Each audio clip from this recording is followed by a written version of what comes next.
Hey guys, how's it going? It's Seth Struiksma with another episode of What's the Deal? We're over here in Mission Valley at our new Venture Escrow studio.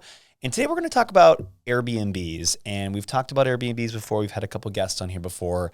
But I want to kind of fill in the gaps and talk about some things that we haven't talked about before, such as the licensing and government regulations, kind of the saturation, the design, the competitiveness with Airbnbs, and also kind of what the future looks like in San Diego with Airbnbs. So sit tight. Here we go. Action-packed episode. What's the deal with all those old school real estate agents teaching outdated marketing techniques and living in the past? This show is about fresh ideas in real estate, diving deep into marketing, design, home renovations, and business development. But we also talk about lifestyle, health, travel, and just living an incredible life. Because the fastest way to financial freedom and fun is through real estate.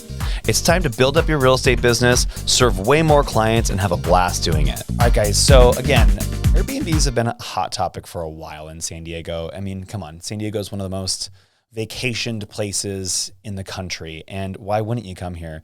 Although today is raining and it looks like it's raining for a whole week. But when it's not, it's actually a really nice place to come visit and live for that matter.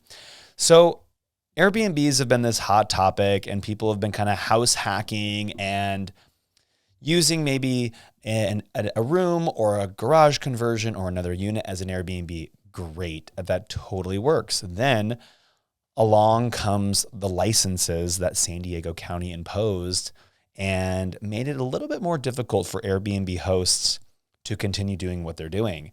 And if you guys are familiar, there is a tier system that you need to basically get a license for. There's tier 1, 2, 3, and 4.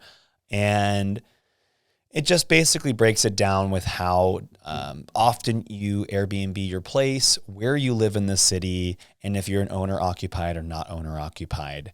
And tier 1 is basically when you're not Airbnbing your place much at all. And tier 2 is when you live on the property or you live in the property and you kind of do it here and there. And I think it's never more than 90 days out of the year.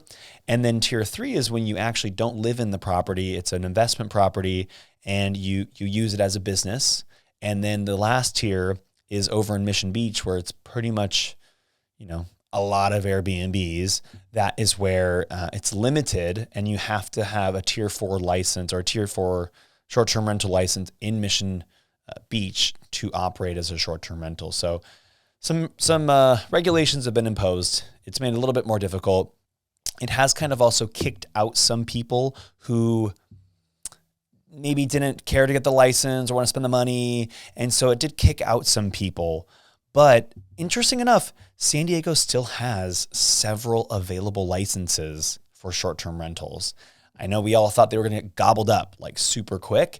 And there's actually still availability for licenses if you're interested after this episode to even still get a license for a short-term rental. But something interesting has happened.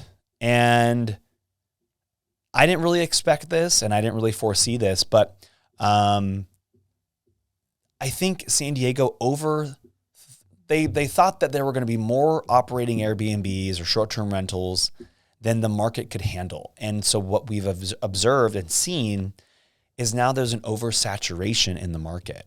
And now there's too many places to choose from and too many options for guests to stay at. And we've kind of seen this a little bit of a slump for Airbnb hosts in San Diego. And so once before, maybe 2-3 years ago, you were able to make some really good money with your Airbnb property. It's the same property, but now you're making significantly less. I know that's what's happened to me on a few of my short-term rentals. And I know that's what's happened with some friends who operate short-term rentals as well. What's happened? What's going on? Well, I mean, traveling hasn't really changed much. It's still, booming. People are still traveling here. And, the regulations haven't really cut back on how many Airbnbs there can be. What's happening right now is that hotels are also catching on to this. And they're highly, highly advertising to incentivize and get people to come back to hotels and kind of move past the Airbnb phase and show off how amazing and how nice it is to still stay at a hotel. And let's be honest, it is kind of nice to stay at a hotel sometimes. And with all the amenities and the locations, it is nice.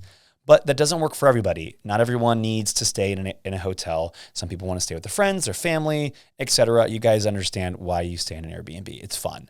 And there's been a lot of market share taken by the hotels back. And also, people are just listing their properties for really, really low. So these places that are maybe once before super nice, still are, but they're just getting whatever they can get. So that's taking a lot from what once were the other Airbnbs. What their business was is now going to these owners who are willing to take a lower price, and they're just kind of taking what they can get. And this is happening all across the board in San Diego. And so it's affecting a lot of hosts. So oversaturation has happened. Hotels have kind of recaptured some of the business. And what's happening? Well, a lot of people are starting to leave the business. It's happening a lot. Just last year, we sold 5 Airbnb properties just because the owners were not making as much money as they were hoping, and they flat out didn't want to do it anymore. So there is an exodus of people that are leaving the Airbnb industry in San Diego, and they are selling those properties off. We are selling a lot of those properties, and they still sell, and people are still operating these Airbnbs. And you know why they're still successful? It's because they are taking the time to stand out. They're taking the properties that stood out before, but maybe they needed a revamp. Maybe they needed some new photos. Maybe they needed an amenity like a jacuzzi or a charging port for an electric car, amenities like that. So the way that you can stand out with all these different Airbnbs competing against hotels is make yourself different. And now I'm not just talking about design. Design is really important. You do need to stand out with design and photography, but offer these cool amenities, offer a charging port, offer jacuzzi, offer tickets to the zoo, have gift cards to restaurants. Maybe you know some people that you can collaborate with. Really stand out amongst the crowd of other Airbnbs and competing against hotels, and really kind of show off and be something amazing for these people. I don't know if you guys remember, but when Uber first came out, they had waters, they had gum, they had mints, they had all these cool things. And everyone's like, this is awesome. I love Uber.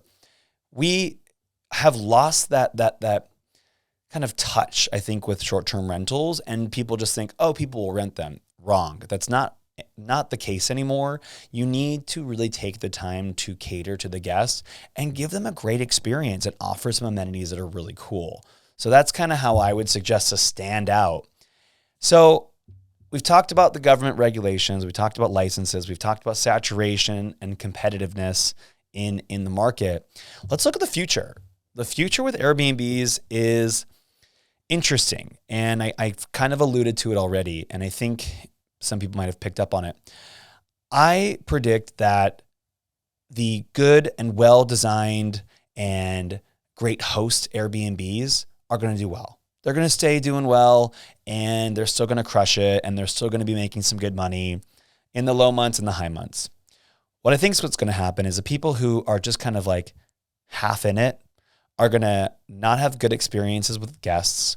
They're not going to make the money they want to make, and they're ultimately going to sell the property or rent it to long-term renters. And this is going to kind of loosen up a little bit of the inventory for the actual sales market, a little bit. I mean, it's less than 1% of all housing is a short-term rental, less than 1%. So, we might see a couple new listings here and there pop up, but they will get gobbled up in a second because of demand. So don't go thinking this is like the wave of, new inventory. That's not happening. So it's a couple houses that will be going on.